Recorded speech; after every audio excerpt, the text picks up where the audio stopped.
People sometimes ask me, what do you mean by identifying as a woman? After all, most people say they don't think about gender much, so they can't really understand what strongly identifying as a gender is like. I can't speak for everyone else, but for me, I guess it's simple.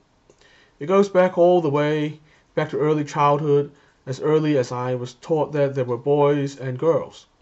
It was clear that I wanted to dress like the girls, do what they do, and so on. As a kid, most of my friends were girls, and my favorite books were stories about girls. I guess that was the beginning of me identifying as female. After all, it's just natural for people to identify with others they find similar. Now, some of you may say you can be a boy and still do all these things. Well, in the environment I grew up in, it wasn't very socially acceptable. You might say then, now that you've grown up, you should know better.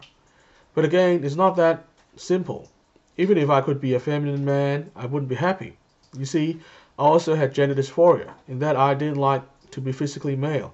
I felt uncomfortable about the idea of being in a relationship as a man, and so on.